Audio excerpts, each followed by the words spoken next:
banyak untuk teman-teman yang sudah hadir ya malam hari ini. Dan terima kasih juga kepada Mas Haidar. Mas Haidar, halo, sehat Mas Haidar? Alhamdulillah, terima kasih Mbak Suci, salam kenal. Iya, salam kenal Mas Haidar. Jadi teman-teman, malam hari ini di Temu Sejarah yang ke-45, kita akan berdiskusi bersama Mas Haidar. Mas Haidar ini seorang penulis yang produktif ya, sampai saat ini dia sudah menuliskan banyak sekali buku-buku, terkhususnya biografi-biografi, dalam bentuk novel, tokoh-tokoh besar seperti Ki Hajar Dewantara, kemudian juga tokoh-tokoh nasional seperti Haji Agus Salim, bahkan Buya Hamka dan masih banyak lagi. Kemudian juga beliau menuliskan banyak sekali buku-buku Islami yang sangat inspiratif begitu teman-teman. Dan pada malam hari ini kita akan berdiskusi mengenai novel biografi terbarunya nih dari Mas Haidar, yaitu berjudul Api Republik. Ini adalah novel biografi mengenai sosok Hamengkubuwono ke-9. Tentu saja ini bakalan jadi diskusi yang menarik, jadi buat teman-teman juga boleh untuk merapat, dan barangkali ada temannya yang belum join, silakan dikasih tahu. Diskusinya udah akan mulai.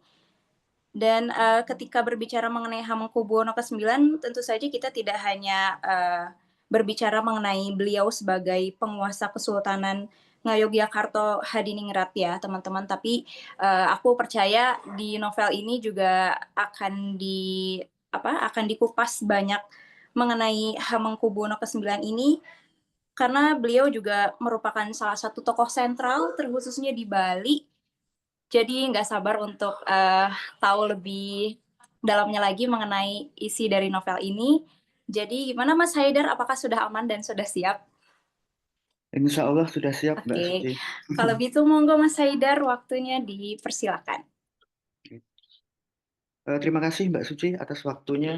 Mbak Tiwi, terima kasih atas kesempatan yang diberikan untuk kedua kalinya membersama teman-teman di malam Jumat ya ini ya, tiap Kamis. Assalamualaikum warahmatullahi wabarakatuh. Mbak Suci, suara saya jelas enggak ya? Jelas. Jelas Mas, aman, aman. Waalaikumsalam. Terima kasih, dan tema malam hari ini kita akan mendiskusikan tentang Sri Sultan Hamengkubuwono yang ke-9. Sedikit koreksi Mbak Suci, ini sebenarnya bukan buku terbaru. Nah ini kan ada cerita tersendiri bahwa ini Maaf Mas buku, Haidar. ya nggak apa-apa. Buku ini kan terbit pada tahun 2017 ya, terbit pertama itu. Nah itu kan kemarin ada jilid yang kedua juga itu. Kalau yang jilid pertama ini kan tentang masa kecil Sri Sultan Hamengkubuwono yang ke-9 ini, sejak kanak-kanak sampai berkisar tahun 1940, yaitu sampai ditabelkan atau dinobatkannya beliau sebagai Sultan Hamengkubuwono ke-9. Nah, untuk yang jilid kedua ini sebenarnya udah siap terbit, yaitu di masa tahun 1940 sampai 1949, atau sampai pengakuan kedaulatan Republik Indonesia dari pemerintah Belanda. Nah, tapi karena ada beberapa hal kemarin atas hasil audiensi dengan beberapa pihak termasuk keraton, akhirnya itu dipending karena ada beberapa yang harus disesuaikan. Nah, tentang teman-teman, untuk yang buku pertama ini, Api Republik yang jilid pertama ini adalah buku yang kita sajikan itu mengupas tentang kehidupan seorang Hamengkubuwono kecil. Siapa sih sebenarnya Hamengkubuwono IX ini yang sampai saat ini masih kita kenal sebagai sosok negarawan, sosok bapak bangsa, dan juga sosok pejuang yang masih melekat kuat di benak ingatan dari generasi ke generasi, khususnya kami generasi di kota Yogyakarta ini. Sultan Hamengkubuwono IX ini memiliki nama lahir Gusti Raden Mas Doro Jatun.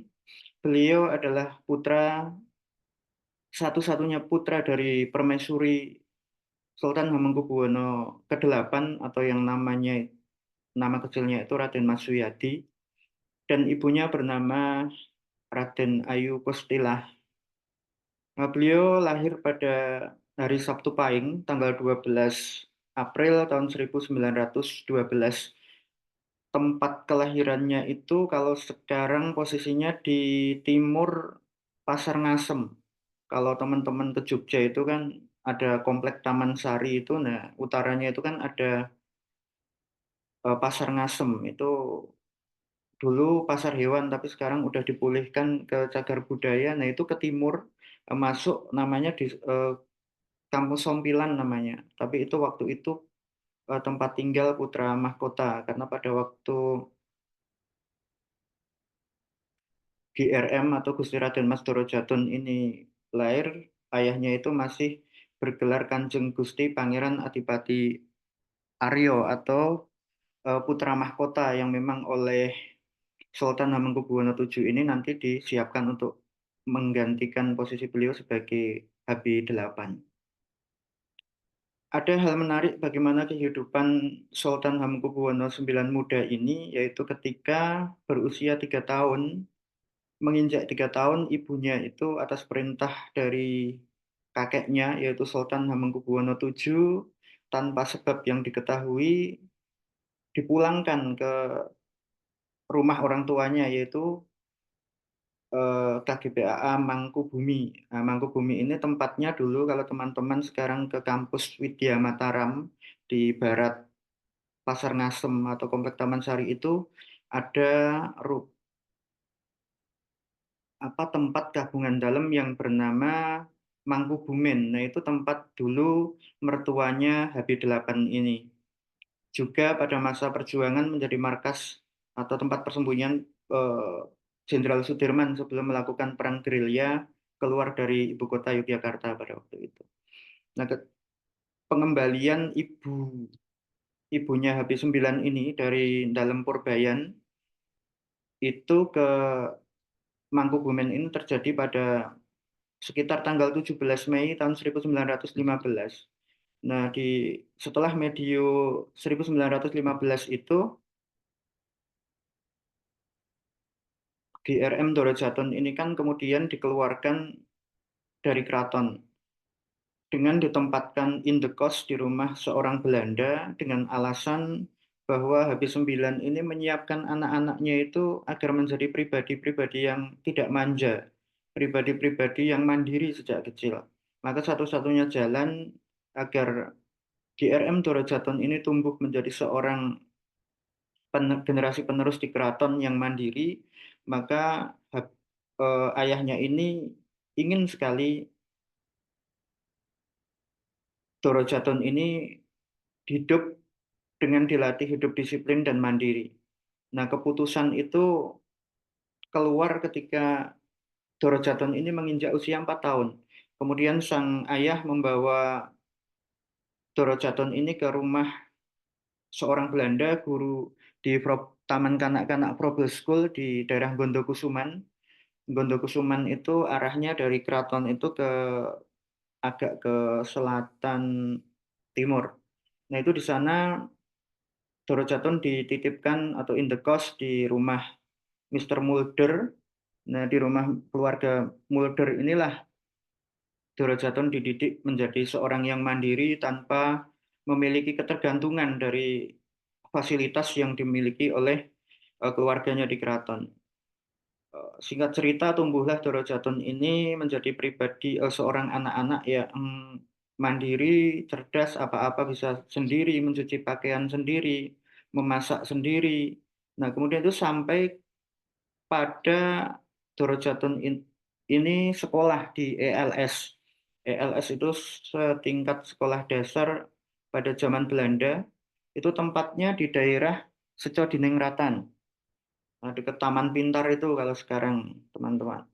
Nah, itu di sana tidak lama, tapi di situ menjadi penting karena di sekolah itu pula Dorojatun ini untuk pertama kali bertemu dengan seorang pangeran dari tanah Kalimantan bernama Syarif, yaitu yang bernama atau nantinya dikenal sebagai Sultan Hamid II.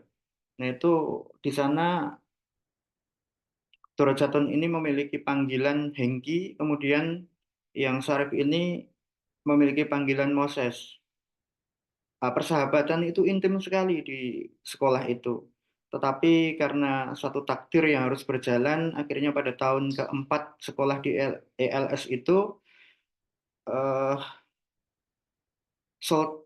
ayahnya yang pada tahun 1916 itu sudah dinobatkan menjadi Sultan Hamengkubuwono ke-8, meminta Doro Jatun ini untuk pindah sekolah. Sekolahnya di daerah Pakem. Nah, Pakem ini kembali diindekoskan lagi di tempatnya keluarga Cook, juga seorang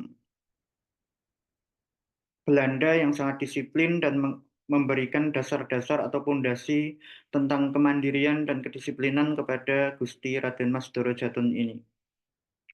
Sampai di sana pada tahun 1924, kemudian Doro Jatun ini diminta ayahnya untuk meneruskan sekolah ke Semarang.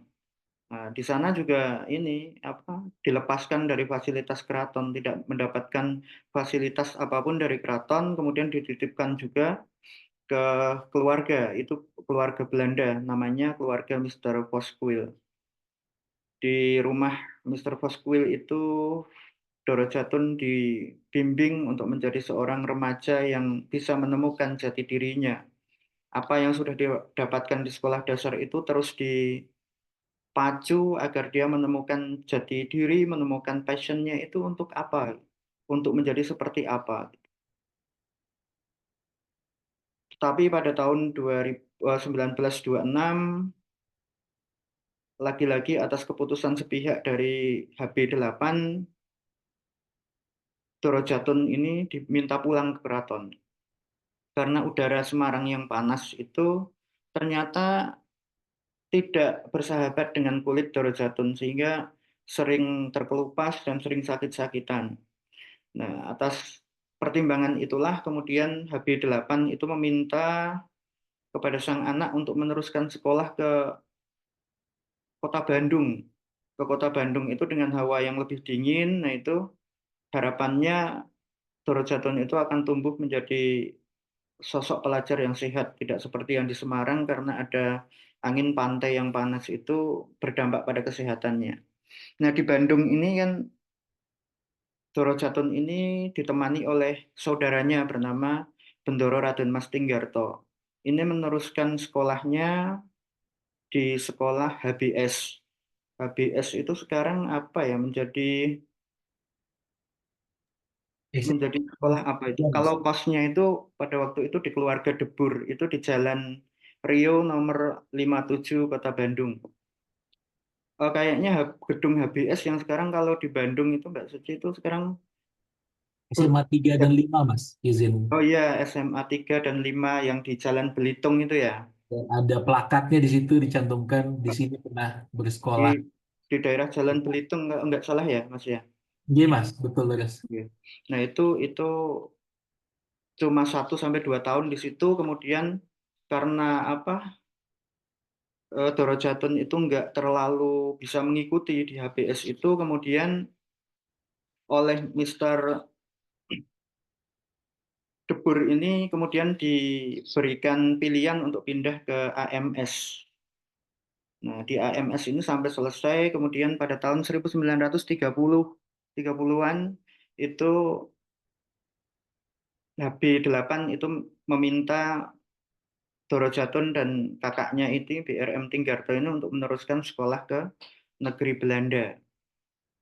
Nah, pada waktu itu di Rich University Leiden, Hamengkubuwono IX ini mengambil jurusan Indologi, yaitu ekonomi dan sistem pemerintahan. Nah, dari situlah tumbuh. Kemudian di Belanda itu kan ternyata yang situasi yang dilihat di sana itu cerita-cerita tentang pribumi itu nggak sesuai.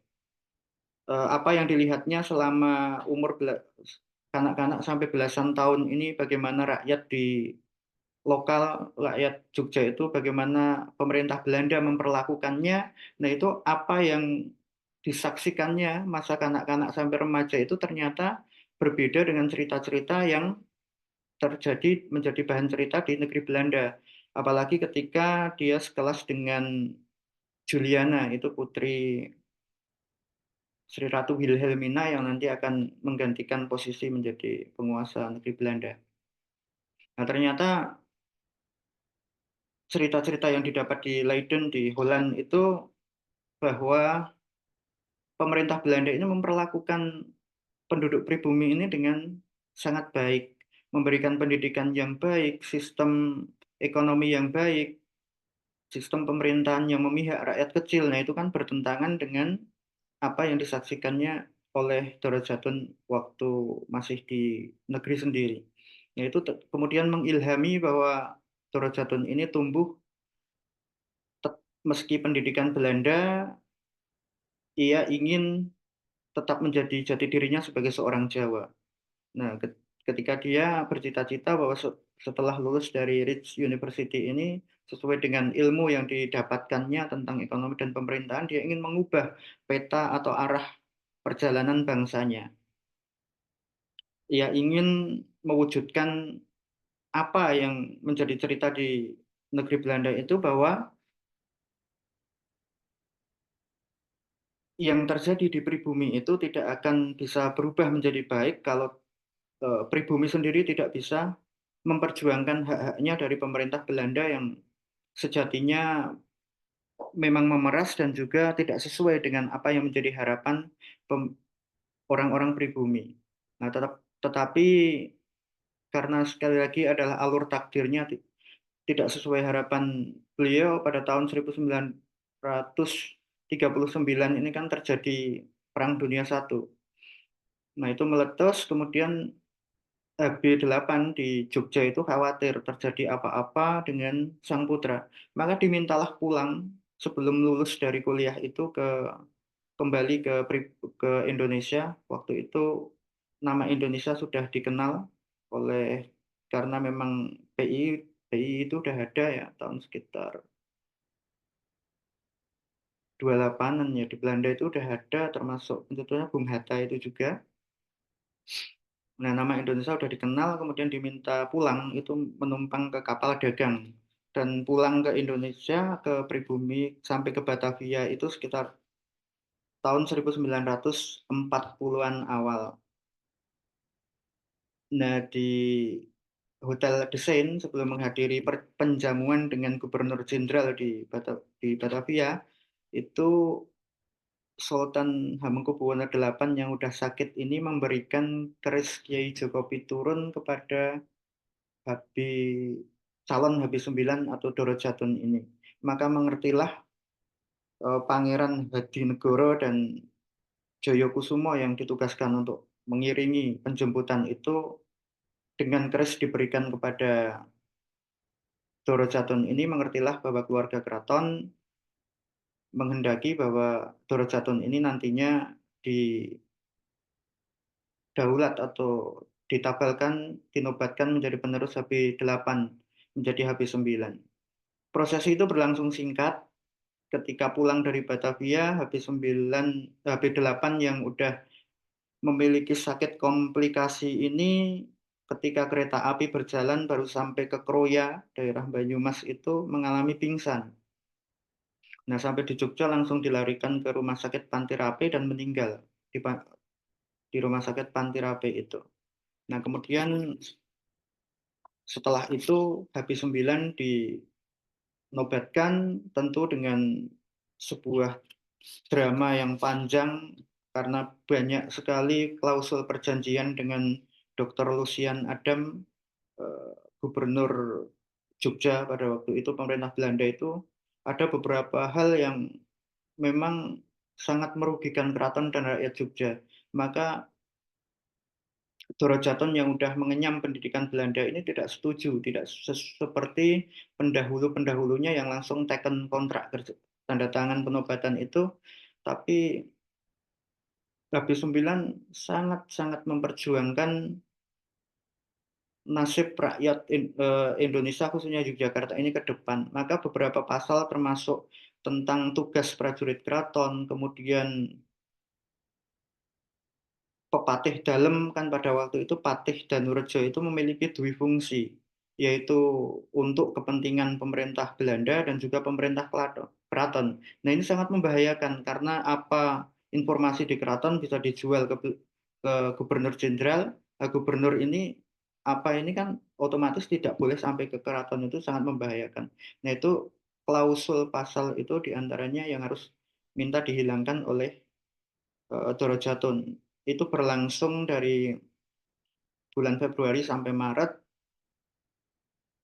cukup panjang sekali, dan akhirnya menerima penobatan itu dengan pasal yang tidak dihilangi itu ketika Doro Jatun ini dalam antara tidur atau tidak, antara sadar dan tidak itu mendapat seperti wangsit. Nah itu kalau kita kira-kira percaya nggak Mbak Suci kalau ada bisikan itu langsung, nah kita, nah, tapi itu yang berlaku di keraton pada waktu itu masih mempercayai bahwa itu adalah eh, apa ya, secerca harapan atau semacam petunjuk yang diberikan oleh leluhur. Kalau Pak Peter Carey itu menyebutnya sebagai bebisik leluhur di kuasa ramalan itu. Nah itu karena memang pendahulu-pendahulunya itu mendapatkan bebisik seperti itu ketika HB1 mau memulai perang Giyanti itu juga ada bebisik semacam itu. Kemudian ketika Pangeran Diponegoro mau memulai perang Jawa itu juga mendapatkan semacam itu. Nah, itu langsung percaya aja HB9 karena mengikuti jejak leluhurnya. Bunyinya itu kira-kira seperti ini. West taken away, Le, karena Belanda Belanda bakal pergi dari sini tidak lama lagi. Tanda tangani saja kontrak kerjasama itu, penobatan itu, yang penting kamu jadi raja, karena Belanda itu dalam waktu singkat akan pergi dari sini. Nah itu langsung di apa? Di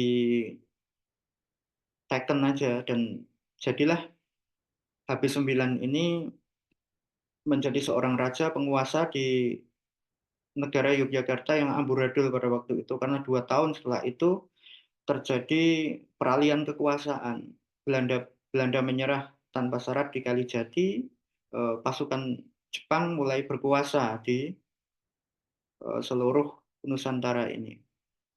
Nah, Yogyakarta kembali, pemerintah Jepang ini kembali mengintimidasi keraton bahwa itu harus turut ke pemerintah Jepang. Padahal kan di masa Belanda keraton itu menjadi daerah yang merdeka, tidak bisa diganggu-gugat seluruh di dalam benteng keraton itu. Nah itu disitulah mulai berjuang secara sembunyi-sembunyi. HB9 ini membantu rakyat lepas dari penjajahan. Berbagai macam cara dilakukan untuk agar rakyat di Yogyakarta ini mencapai kemakmuran. Salah satu yang terkenal itu kan pembangunan Selokan Mataram itu sebagai saluran irigasi yang bermanfaat bagi pertanian di Yogyakarta, khususnya yang berada di wilayah Sleman ke arah Bantul. Latar dari HB9 memiliki ide gagasan itu karena pada waktu itu seluruh penduduk Jogja dari daerah Sleman, Kulon Progo, Bantul, dan Gunung Kidul itu didata oleh pemerintah Jepang ingin dijadikan sebagai tenaga untuk pekerjaan Romusa di daerah Singapura dan Vietnam. Nah itu karena tidak ingin orang-orang produktif di Jogja itu dibawa keluar dari Jogja, maka itulah ada ide untuk mempertemukan aliran Sungai Progo di barat dengan Sungai Opak di timur itu sepanjang hampir 23 kilometer kalau dihitung dari kepala yang ada di daerah Bligo itu, karena irigasi itu kan kepalanya yang kayak talutnya itu udah dibuat di masa HB8. Nah itu tinggal meneruskan saja. Nah akhirnya disitulah menjadi bumi yang makmur karena irigasinya lancar, jadi lumbung pangan, dan akhirnya Yogyakarta rakyatnya sangat hormat sekali kepada HB9 ini. itu terus berlanjut ketika di masa revolusi fisik perjuangan rakyat Jogja itu mendapat dukungan dari keraton. Benteng keraton itu menjadi tempat persembunyian para pejuang dan gerilyawan itu. Bahkan untuk menyusun strategi itu juga pangeran-pangeran keraton ikut terlibat dengan cara sembunyi-sembunyi karena agar tidak langsung terjadi bentrokan secara langsung kepada pemerintah Jepang pada waktu itu. Jepang pergi, kemudian Belanda kembali, terjadi agresi kedua itu. Nah, Sultan itu menjadi penjaga gawang Republik, Pak. Jadi seluruh pemimpin-pemimpin gerilyawan itu sering mengadakan pertemuan rahasia dengan Sultan, termasuk Overstay Soeharto itu ketika mau melakukan serangan umum 1 Maret. Nah itu kalau ada beberapa buku yang itu sengaja dihilangkan tentang kiprah HB9. Nah itu justru sebenarnya itu bukan ide HB9, tetapi itu ide dari banyak pihak, termasuk persetujuan dari Jenderal Sudirman, terus kemudian Pak Nasution, Pak Bambang Sugeng sebagai penguasa di beberapa teritorial itu. Nah, Pak Harto itu yang kemudian ditunjuk karena Overstay Soeharto pada waktu itu wilayahnya adalah kota Yogyakarta. Maka terjadilah perang mempertahankan kemerdekaan itu, terjadi serangan umum 1 Maret yang berlangsung selama 6 jam itu. Kemudian pihak Belanda juga akan menekan keraton di situ. Di keraton itu bahwa menuduh wah HB9 memihak kepada Republik, padahal itu harusnya itu netral, nggak boleh memihak ke ke Republik, tapi condong ke Belanda karena memang dikontrak kerjasamanya dengan Belanda pada waktu itu seperti itu. Tetapi dengan siasat politisnya yang dinamis, maka akhirnya terjadilah itu revolusi fisik mempertahankan kemerdekaan itu sampai menyumbangkan 6.000 gulden itu. Kalau sekarang berapa ya? Rata-rata 6T atau berapa? Kalau dirupiahkan, uang keraton itu yang disumbangkan untuk mendukung perjuangan para gerilyawan dan pemerintahan Republik Indonesia yang masih bayi itu. Satu hal tentang keistimewaan beliau itu adalah HB9 itu termasuk satu-satunya penguasa lokal, penguasa daerah yang pertama kali memberikan ucapan selamat kepada Bung Karno dan Bung Hatta atas proklamasi kemerdekaan 17 Agustus. Maka tanggal 18 Agustus itu 45 ketika pada siang hari, pada hari Jumat siang itu mendapat informasi bahwa pagi hari di Jumat tanggal 17 itu di Pegangsaan Timur sudah berkumandang Republik Indonesia Merdeka.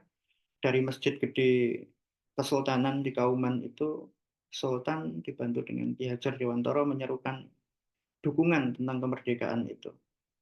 Nah, kemudian satu harinya tanggal 18 Sabtu 18 Agustus 45 itu mengirim kawat kepada Mr. Ahmad Subarjo menyatakan bahwa kami Yogyakarta mendukung tentang kemerdekaan ini dan kami siap berdiri di belakang Republik. Dan itu kemudian diikuti oleh Sri Paduka Paku Alam yang ke-8 karena memang sejak itu sinergi tadinya yang pecah antara pemerintahan Keraton Jogja dan Pakualaman itu sendiri-sendiri. Nah, maka sejak itulah bersatu bersatu mendukung berdiri di belakang pemerintahan Republik. Dengan salah satunya apapun yang menjadi kepentingan Republik adalah kepentingan Yogyakarta. Maka Yogyakarta siap menjadi ibu kota dengan kekayaan keraton itu menjadi penyokong dana perjuangan kaum Republikan. Satu hal yang ini tidak banyak dibahas adalah tentang kiprah seorang pengusaha Kalong yang tinggal di Kota Gede namanya Hajah Nuriyah, Mbak Suci. Itu seorang pengusaha sukses itu untuk menopang, karena pada waktu itu kan pas masa revolusi fisik itu kan kas keraton udah habis. Nah, dia padahal dana perjuangan itu masih membutuhkan banyak dana. Maka datanglah Sinuwun HB9 ini ke Kota Gede menemui Hajah Nuriyah ini, seorang pengusaha kalang pengusaha perak sukses, keraton ini sudah tidak memiliki uang, tetapi perjuangan kaum Republikan ini masih membutuhkan banyak dana. Maka emas sebanyak 1 gerobak sapi itu dibawa dari daerah Tegal Gendu di Kota Gede. Kalau sekarang lokasinya arah yang ke Terminal Giwangan itu, ke Omah Dhuwur, itu komplek pengusaha Kalang. Dari situ dibawa pakai gerobak sapi penuh emas, itu dibawa ke Gedung Agung Yogyakarta, diserahkan kepada Bung Karno. Ini bantuan dari para pengusaha Kalang untuk mendukung perjuangan Republik. Jadi sejak itulah ketika kembali dari Jogja mau meneruskan pemerintahan di Jakarta kan juga memberikan sangu atau memberikan bekal 6.000 gulden itu. Nah, jadi sangat layak sekali kalau Habis 9 ini disebut sebagai bapak bangsa, seorang yang memang menjadi tokoh sentral dalam peralihan kekuasaan sampai pengakuan kedaulatan Republik Indonesia ini pada tanggal 29 Desember 1949. Karena memang kiprah beliau itu untuk mendukung perjuangan Republik itu sangat besar sekali. Dan ini yang harus diketahui oleh generasi kita, generasi bangsa ini, bahwa di balik perjuangan rakyat Indonesia tanpa mengesampingkan banyak pahlawan yang telah banyak jasanya mempertahankan atau memperjuangkan kemerdekaan ini, ternyata di balik semua itu ada Habis 9 yang menjadi tokoh sentral khususnya di masa-masa revolusi fisik, masa-masa agresi militer Belanda II.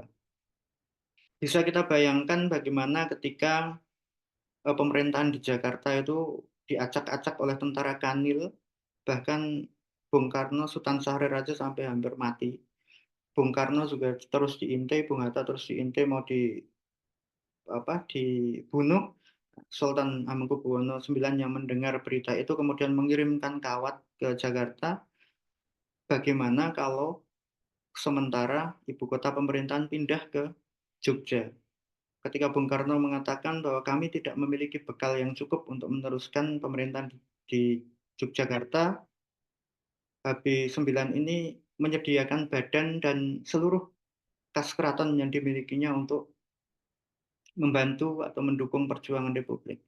Bisa kita bayangkan bagaimana kalau Sultan Hamengkubuwono IX ini menerima tawaran Belanda pada waktu itu diberi kekuasaan antara daerah Banyumas sampai ke Madiun dengan menjadi seorang raja yang tidak memihak Republik. Indonesia ini saya kira nggak akan sampai berumur hampir 80 tahun ini. Nah, satu hal perjuangan yang patut kita contoh dari Habis 9 ini adalah bagaimana totalitas beliau itu mencintai negeri ini. Seorang sultan yang tanpa Indonesia pun sudah memiliki wilayah kekuasaan, memiliki kekayaan, memiliki kedudukan, tetapi dia rela meninggalkan semua itu mendukung sebuah negara yang baru berdiri, bayi republik yang tidak memiliki apa-apa, bayi republik yang pertumbuhannya saja masih sangat dipertanyakan, mau menjadi apa Republik Indonesia ini. Tetapi dengan legowo, dengan ikhlas, beliau dengan Sri Paduka Paku Alam ini satu kata, ayo inilah saatnya kita itu menunjukkan rasa cinta kita kepada negeri ini. Perjuangan rakyat yang berabad-abad lamanya ini tidak boleh sia-sia. Sejak zaman Sultan Agung, sejak zaman pemerintahan Sultan Fatah di Demak mengusir Portugis, sejak Sultan Agung mencoba menaklukkan Batavia, Pangeran Diponegoro mengubarkan Perang Jawa, jutaan rakyat yang sudah berkorban ini tidak boleh sia-sia menurut Habis 9 ini. Maka inilah saatnya ketika gaung kemerdekaan itu sudah terdengar gaungnya, maka inilah saatnya kita mendukung dengan semua yang sudah kita miliki. Maka harta, pemikiran, dan juga tenaga dari Dwi Tunggal Yogyakarta itu. Nah, kalau Indonesia itu kan punya Dwi Tunggal Soekarno-Hatta, Jogja ini punya Dwi Tunggal Habis 9 dan Paku Alam. Itu satu kata tapi tidak pecah kongsi. Nah, kalau Indonesia kan ketika dekret presiden atau udah demokrasi terpimpin itu kan Hatta memilih untuk tidak menyertainya lagi. Kalau ini sampai akhir itu masih tetap satu satu tujuan atau satu visi misi. Nah, inilah yang salah satu yang perlu kita contoh dari Sultan Hamengkubuwono IX ini. Mungkin itu Mbak, nanti bisa kita sambung dengan diskusi. Assalamualaikum warahmatullahi wabarakatuh. Waalaikumsalam warahmatullahi wabarakatuh. Terima kasih Mas Haidar untuk pemaparannya, sebuah pengetahuan yang baru dan segar malam hari ini. Begitu latar belakang, mungkin menjadi latar belakang mengapa buku ini terbit ya. Dan untuk teman-teman, barangkali ada yang ingin berkomentar atau bertanya, kita lanjutkan kepada sesi diskusi tanya-jawab sekarang. Yang mau bertanya atau berkomentar, silakan untuk raise hand.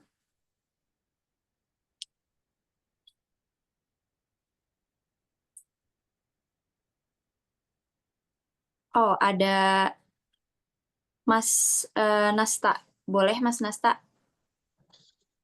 Matur nuwun Mbak Suci atas kesempatannya. Iya. Selamat malam Mas Haidar. Saya Nasta Selamat malam, Mas. Amin. dari Solo. Nggih. Saya tertarik dengan pembahasan Sultan Hamengkubuwono IX. Mungkin saya belum baca bukunya Mas Haidar, tapi saya baca Nggih. buku dari sejarawan dari Australia, namanya John Monfils, itu Raja di Negara Republik. Oke. Itu Yang edisi terjemahan, Mas. ya, yang terjemahan Mas. Ya itu tadi sudah dijelaskan secara panjang.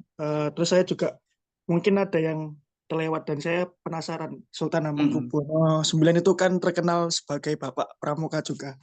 Nah, Nggih. ketika sekolah dasar yang saya baca ini dari bukunya Pak Monfils itu salah satu ekstrakurikuler. Bahkan dari sejak sekolah dasar itu Pak Doro Jatun itu memilih gerakan kepanduan.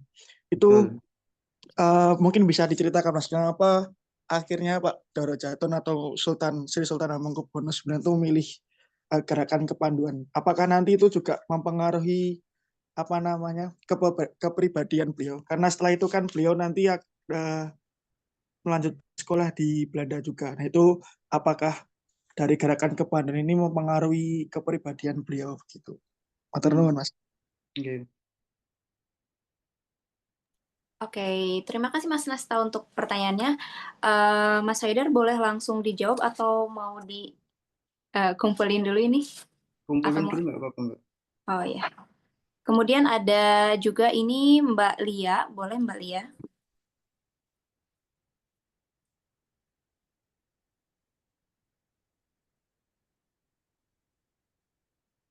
Halo, Mbak Lia, sudah raise hand?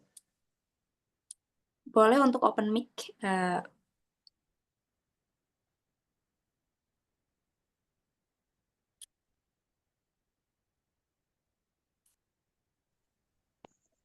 Oke, apa terdengar suara saya? Ada Mbak, aman, terdengar. Oke. Selamat malam Mbak Tiwi, Mas Haidar, dan Mbak Suci. Ya, selamat malam. Malam. Halo Mas. Saya ingin bertanya, tadi kan dari kecil Sinuun itu sudah dibesarkan atau udah di luar keraton lah istilahnya. Terus dididik oleh orang-orang Belanda, ya, baik yang tadi di Jogja, Semarang, sampai ke Bandung, bahkan ke Belanda sana ya. Nggih. Kalau dilihat dari sejarahnya para pangeran keraton itu kan, seorang pangeran itu ingin dijadikan seorang raja itu ada tempaannya masing-masing, ada pendidikannya masing-masing. Kalau Iya. zamannya dulu kan ada yang dididik di luar keraton, ada yang dididik secara untuk militer, pendidikan membaca dan menulis juga gitu kan. Nah, apakah HB ke-9 ini atau Sinuwun ini melakukan hal yang sama seperti kalau yang dari segi pendidikan pasti ya, karena beliau menempuh beberapa sekolah ya di Jawa bahkan ke Belanda. Nah, kalau untuk pendidikan karakternya sendiri sebagai orang Jawa, sebagai calon sultan juga itu apakah beliau ada didikannya tersendiri atau setelah beliau pulang dari Nederland baru dididik tentang kebudayaan Jawa dan kebudayaan keraton gitu, Mas. Ya, segitu aja pertanyaan saya. Terima kasih. Oke, terima kasih Mbak Lia. Mungkin barangkali ada lagi, boleh satu lagi. Kalau ada yang mau raise hand, silakan. Halo. Halo, oke, Mas Abimanyu boleh, silakan. Selamat malam. Assalamualaikum warahmatullahi wabarakatuh. Saya Abi dari Bandung. Pertanyaan saya pertama udah kejawab tadi yang kenapa beliau pindah ke Bandung ya. Tapi yang saya juga tertarik untuk tahu lebih dalam sebenarnya kenapa kakeknya Sultan yang sekarang ini Hamengkubuwono VIII ya itu memberikan parenting ya kalau istilah sekarang itu yang tadi untuk mandiri itu sudah visioner seperti itu gitu. Maksud saya kalau royal family diberikan pendidikan terbaik itu kan wajar ya, Nine the King lah, semua Sultan Hamid pun mungkin seperti itu. Tapi kenapa beliau bisa punya pemikiran untuk yang tadi istilahnya mungkin pendidikan karakter yang sudah dari kecil itu dititipkan tanpa mendapat fasilitas dan privilege di orang Belanda. Kenapa apa namanya apa yang membuat saya tertarik justru bapaknya ini sampai bisa membentuk karakternya beliau ini kan berarti dari Sultan Hamengkubuwono VIII ya sampai bisa bukan hanya visioner untuk pendidikan terbaik tapi yang kemandirian itu loh. Padahal kan lingkungannya justru ini calon penerus saya harusnya dikawal atau dapat fasilitas terbaik juga, hati-hatilah takutnya kalau di Belanda nanti malah atau kejawaannya atau apa sifat-sifat Jawanya itu nanti terkikis apa gimana, tapi apa yang membuat beliau ini menjadikan seperti ini. Dan mungkin tadi menyambung pertanyaan dari Mbak sebelumnya, iya benar juga ya kan biasanya keluarga keraton atau royal family ini diberikan pendidikan militer. Apakah kalau di keraton Jawa khususnya Yogyakarta di tingkat ini juga ada gitu ya? Seperti kalau Sultan Brunei ke Sandhurst karena jajahan Inggris atau ya lain sebagainya. Matur nuwun, matur nuwun. Oke, terima kasih Mas Abi. Oke, Mas Haidar, mungkin aku mulai bacakan lagi pertanyaannya. Tadi yang pertama dari Mas Nasta mengenai Hamengkubuwono ke-9 ini kan dikenal sebagai Bapak Pramuka. Nah, kenapa Hamengkubuwono ke-9 ini tuh dulu memilih gerakan kepanduan begitu, dan apakah itu tuh berhubungan dengan kepribadiannya atau bagaimana?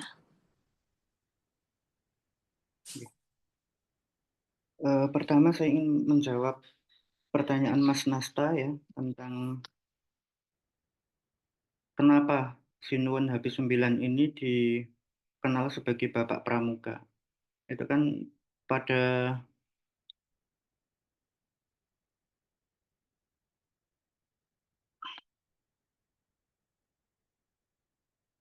Habis-9 ini kan pernah duduk sebagai Ketua Kuartir Nasional Gerakan Pramuka. Nah itu sejak itu tahun, kalau nggak salah ingat tahun 1968. Nah itu beliau dikenal sebagai Bapak Pramuka. Tapi sebenarnya saya lupa tentang kepanduan apa waktu masih sekolah itu. Masih sekolah di sekolah dasar dan menengah itu, gerakan apa yang nama apa organisasinya saya lupa, tapi pernah mengenal gerakan kepanduan itu. Nah, tetapi itu berangkat Pramuka itu dari mana adalah ketika pada tanggal 28 Desember tahun 1945 itu, Mas Nasta, itu di Indonesia itu ada yang namanya Pandu Rakyat Indonesia. Nah, Pandu Rakyat Indonesia itu merupakan sebuah kepanduan itu yang sifatnya nasional. Jadi semua daerah itu ada. Itu dibentuk oleh pemerintahan kita.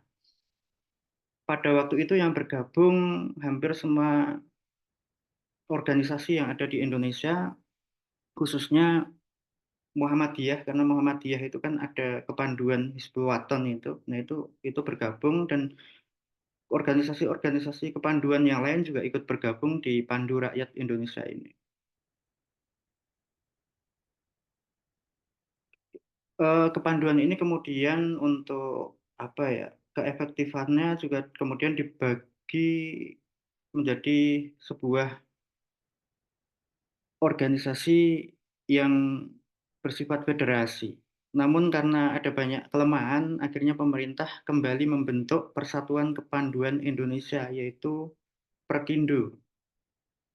Nah, pada tahun 1960-an, itu pemerintah dan MPRS waktu itu kembali melakukan usaha perbaikan organisasi tentang kepanduan. Itu untuk menindaklanjuti usaha tersebut, Pak Karno, Bung Karno, Presiden Republik Indonesia itu kemudian mengumpulkan para tokoh gerakan kepanduan. Jadi mewakili setiap organisasi kepanduan itu kan ada pemimpinnya, nah itu diundang oleh Bung Karno. Itu kalau tidak salah terjadi pada tanggal 9 Maret tahun 1961.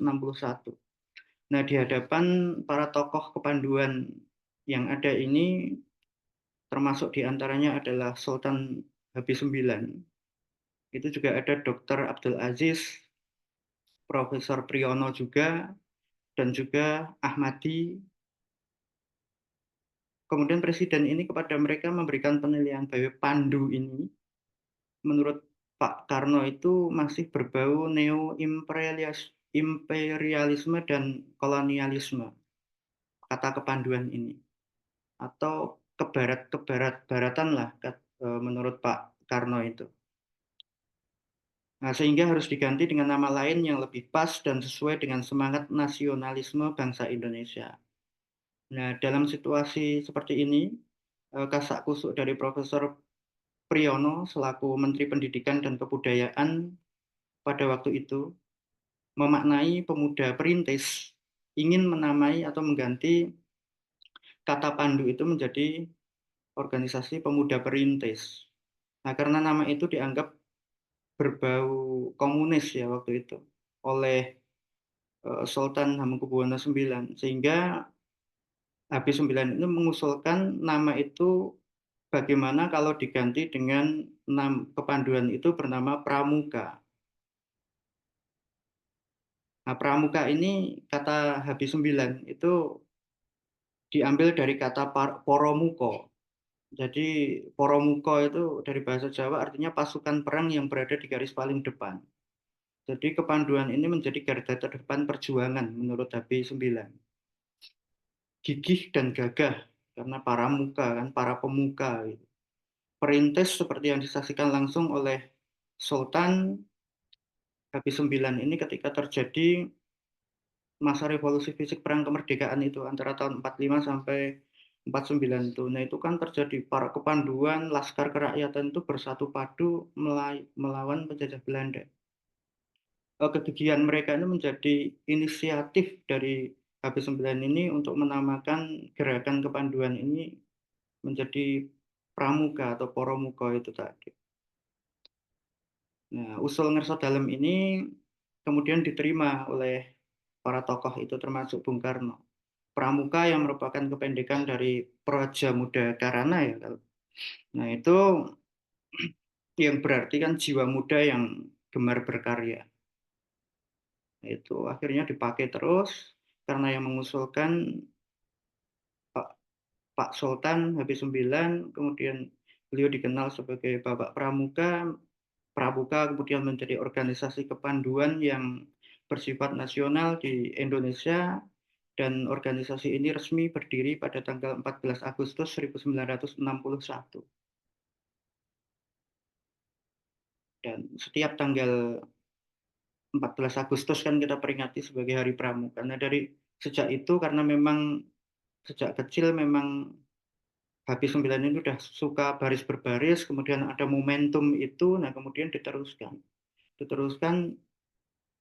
karena juga mengawal gerakan perjuangan bagaimana Laskar Kepanduan ini memang sangat solid sekali dalam berjuang, menginspirasi, dan akhirnya terbentuk Pramuka itu ya akhirnya diangkat sebagai sebagai ketua kuartir Pramuka itu di tahun 1968. Begitu mungkin Mas kronologisnya Mas Nasta tentang Pramuka. Kemudian dilanjut ya tentang pertanyaan Mbak Lia tadi ya, Mbak Suci ya. Iya, Mas, dilanjut. Dan mungkin pertanyaan Mbak Lia ini juga menyambung dengan pertanyaannya Mas Abimanyu ya. Yang pertama itu mengenai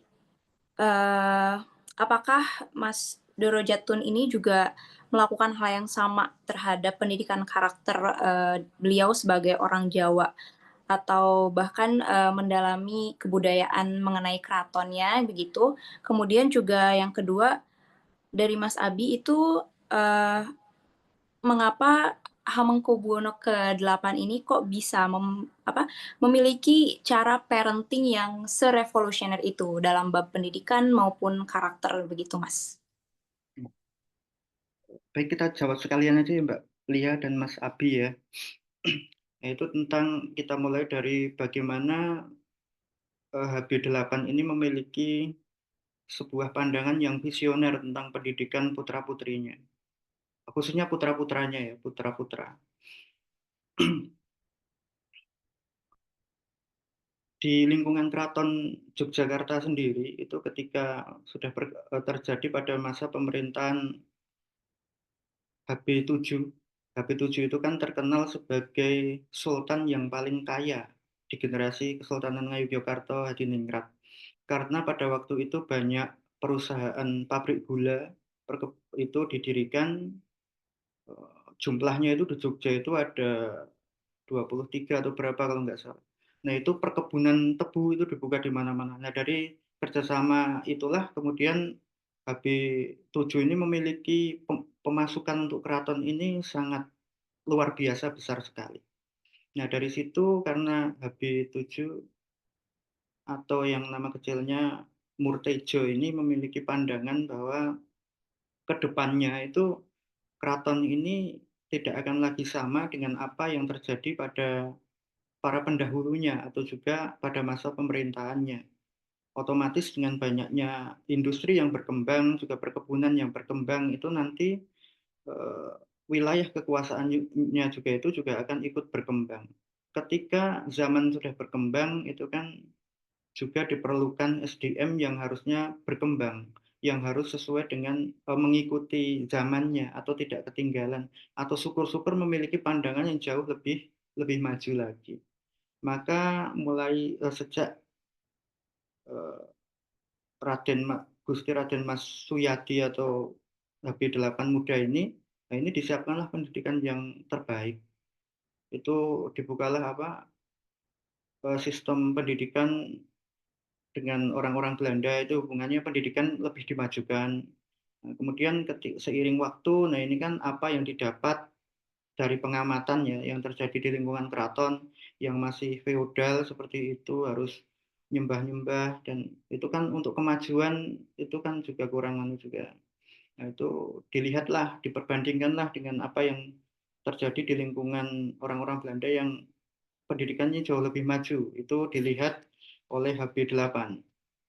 HB8 ini kemudian punya firasat bahwa ke masa depan itu pemerintahan di keraton itu akan lebih banyak bersinggungan dengan orang Belanda.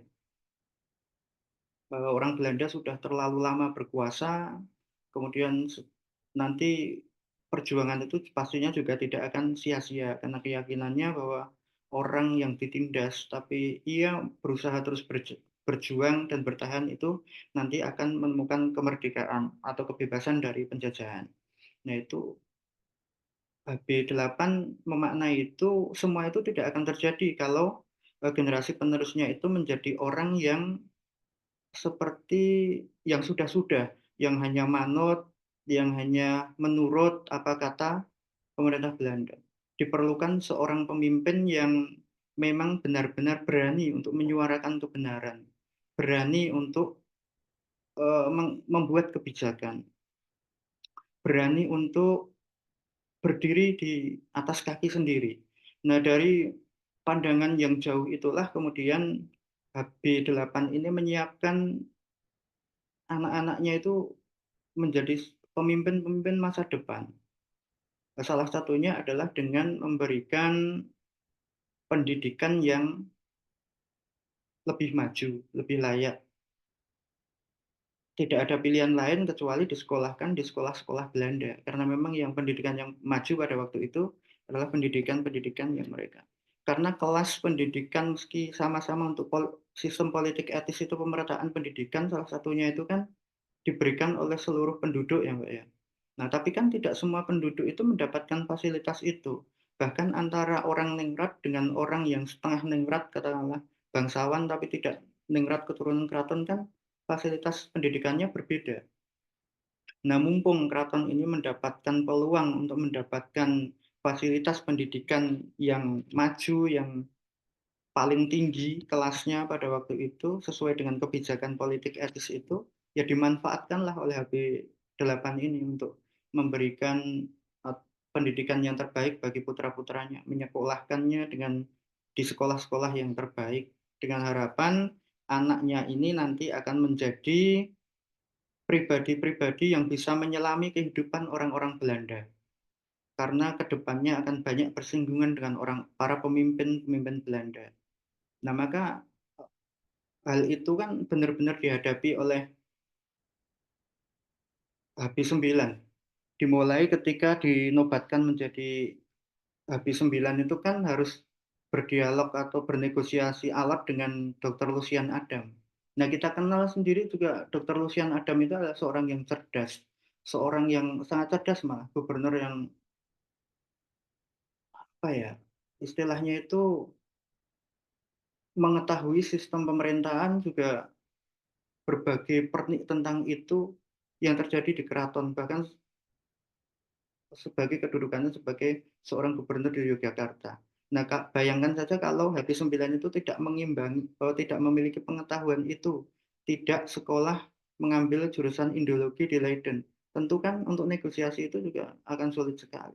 Nah, HB8 sudah melihat ini, bahwa di masanya nanti HB9 itu pasti akan berhadapan dengan situasi seperti ini. Maka disiapkanlah itu. Maka tumbuh harapan HB8 itu menjadikan Dorojatun sebagai pemimpin masa depan yang setidaknya bisa membawa perubahan lah untuk keraton dan rakyat Jogja. Nah, satu hal penyesalan dari HB9 itu adalah beliau itu tidak memiliki waktu yang lama untuk berinteraksi dengan ayahnya. Karena memang sejak kecil kan udah disuruh indekos di orang Belanda. Dan rencananya ketika pulang dari Leiden itu dia ingin mengakrabi HB8 sang ayah ini untuk belajar tentang tata sistem pemerintahan di keraton yang selama ini tidak didapatkannya. Bagaimana keluarga kesultanan itu membuat kebijakan, bagaimana keluarga kesultanan itu menjalani kehidupan sehari-harinya. Ini kan nggak dirasakan oleh Dorojatun. Lawang menginjak usia 4 tahun aja udah keluar dari keraton, nggak hidup di keraton. Nah, ini satu penyesalan dari HB9. Di sisi lain dia memiliki pendidikan barat yang maju, yang itu akan sangat berarti bagi kehidupannya ke masa depan, tetapi di sisi lain dia gamang untuk melangkah memerintah keraton ini karena tidak memiliki pengetahuan yang luas tentang seluk-beluk pemerintahan di keraton. Nah, kemudian tentang apakah sistem pendidikan yang sudah dicontohkan oleh HB8 ini dilanjutkan oleh HB9 untuk anak-anaknya, begitu kan ya pertanyaannya Mbak? Oh, Mas Abimanyu tadi. Kalau untuk Mas Abi sepertinya udah terjawab tadi. Kalau Mbak untuk Lia ya. pertanyaan Mbak Lia ya, tentang apakah Mas Dorojatun itu melakukan hal yang sama mengenai penerimaan dia untuk memiliki pendidikan karakter sebagai orang Jawa, Kesultanan dan juga keraton. Karena melihat sejarah dia sedari kecilnya itu beranjak dewasanya itu di luar keraton gitu loh Mas. Oh iya, untuk HB9 bagaimana melanjutkan atau tidak itu mungkin ya, mungkin yang tidak kita ketahui HB9 mungkin ada cita-cita untuk itu, untuk menyiapkan generasi penerusnya itu dengan pendidikan yang lebih maju dari apa yang dia dapatkan. Tetapi ketika kita melihat kenyataan yang sekarang ini, ternyata hal itu kurang terlihat juga gitu hasilnya gitu kan. Nah ini nggak usah cerita di sini lah untuk yang saat ini karena akan sangat berisiko. Tetapi yang jelas ketika HB9 hidup itu kan banyak waktu dihabiskan di Jakarta ya. Sementara keluarganya juga di Yogyakarta. Sejak masa perjuangan itu kan hidupnya sudah habis untuk berjuang di masa revolusi fisik mempertahankan kemerdekaan, terus kemudian setelah bangsa ini benar-benar merdeka 100%, hidupnya juga habis di Jakarta untuk menduduki banyak sekali jabatan yang diemban beliau. Jadi durasi waktu Pak HB9 ini di Jogja itu kan sangat terbatas. Interaksinya dengan anak-anaknya juga sangat terbatas. Jadi mungkin itu salah satu kenapa itu masih menjadi PR beliau untuk menyiapkan generasi yang sesuai itu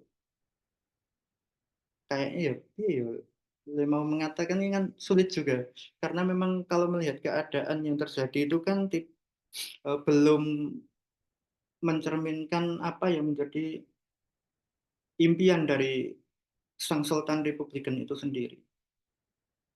Nanti lah Mbak Lia bisa kita ngobrol di WA saja untuk menjawab yang satu ini. Oke, Apa Mbak? seperti itu Mas Haidar, terima kasih untuk tanggapan dan juga jawabannya. Kita lihat di sini ada beberapa chat yang masuk. Oh, dari Pak Peter Carey, Pak Peter Carey, terima kasih banyak Pak Peter sudah bergabung malam hari ini.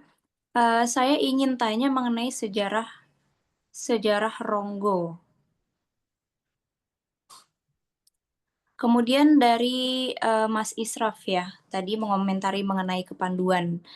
Ngarsa dalam HB9 adalah yang dibalik Kepres 238 1961.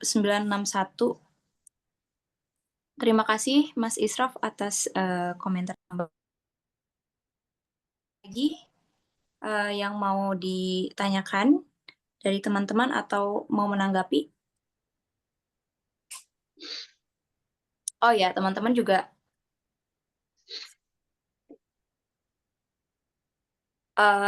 yang mau tahu lebih lanjut mengenai novel Api Republik ini udah bisa ditemukan banyak sekali di toko-toko buku favorit kita dan juga mungkin bisa dilihat di e-commerce ya karena banyak banget, harganya juga sangat affordable teman-teman.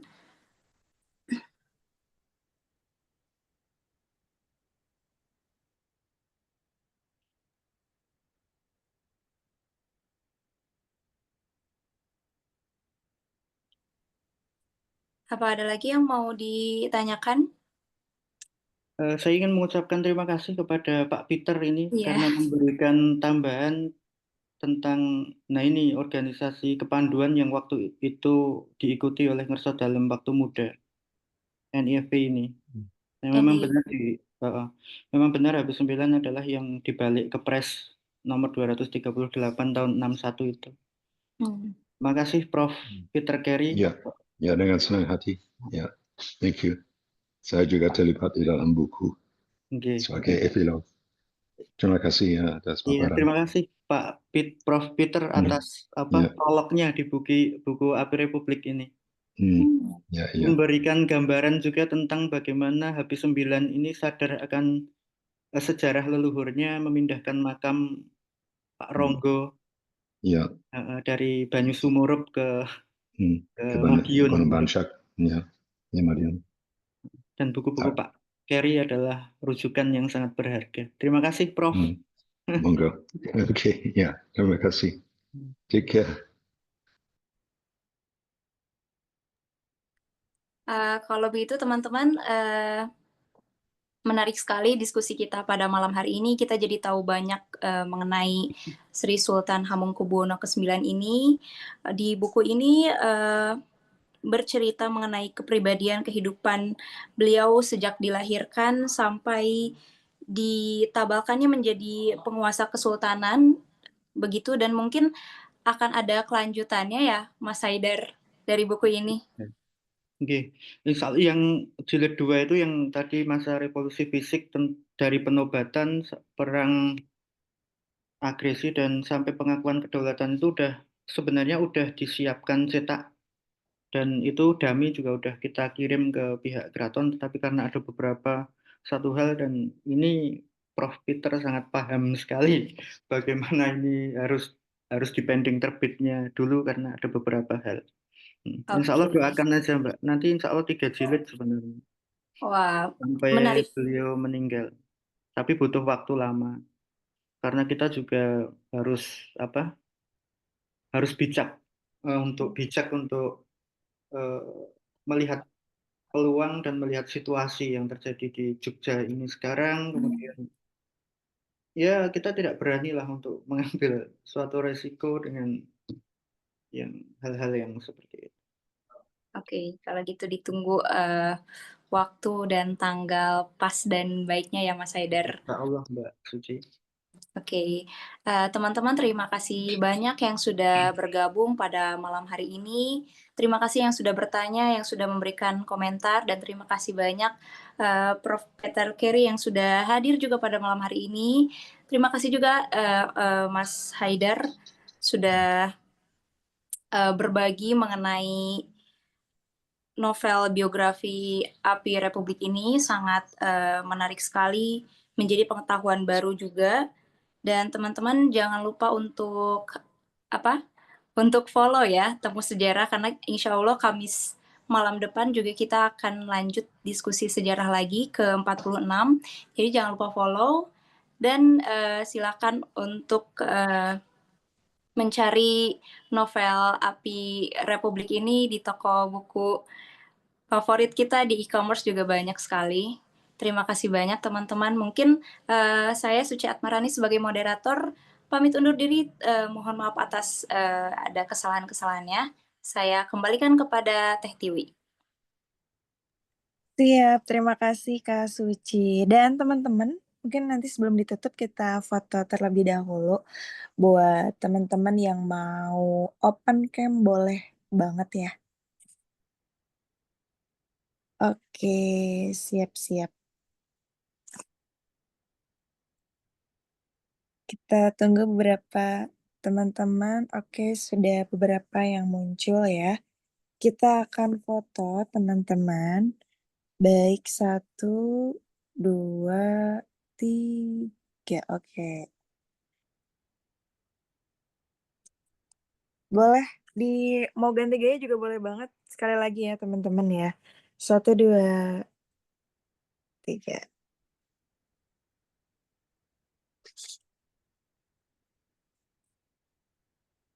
Oke, terima kasih banyak Mas Haidar, Kak Suci untuk diskusi malam hari ini, membuat kita semakin termotivasi untuk menggali sejarah lebih dalam ya.